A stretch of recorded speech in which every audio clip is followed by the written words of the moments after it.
सब सुख लहे तुम्हारी सरना, तुम रक्षक काहू को डरना.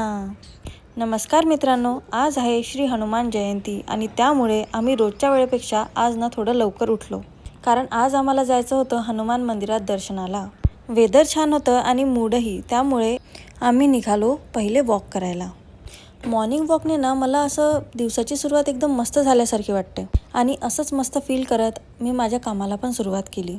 आज मला नॉस्टॅल्जिया खूप हार्ड हिट झाला, कारण गावाकडे ना हनुमान जयंतीचा खूप मोठा प्रोग्राम असतो आणि लहानपणापासून मी तो प्रोग्राम दरवर्षी अटेंड करत आलेली आहे. आणि जेव्हापासून आपल्याला पंख फुटले, आपण कमवायला लागलो, घराबाहेर पडलो, तेव्हापासनं लहानपणीच्या आठवणी फक्त फ्लॅशबॅक म्हणून राहिलेल्या आहेत.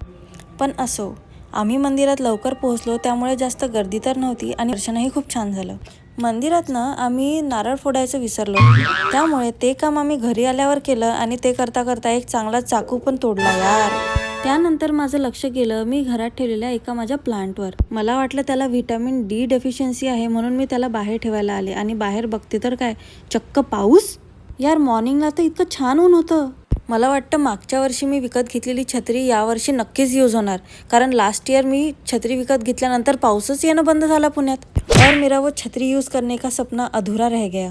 पावसाने असला धुमाकूळ घातला ना आज की तुम्ही माझ्या बाल्कनीची कंडिशन बघूच शकता. इतकी जोरदार हवा होती की काही कुंड्यांमधली माझी रोपं तर डायरेक्ट गायबच झाली. नाकीनं आणलंय बाबा ह्या पावसाने मला. असं पण नाही म्हणू शकत, कारण ह्यानेच तर थोडं वातावरण पण थंड झालंय ना आता.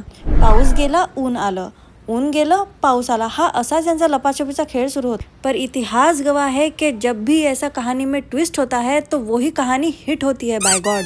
बरं झालं वेळेत मावशी आल्या आणि त्यांनी माझी बाल्कनी पुन्हा क्लीन करून दिली. और कहानी ऐसे हिट हुई, सब चीर फाड़ के डैमेज करके गाड़ियों को सबमरीन बना के ही खत्म हुई.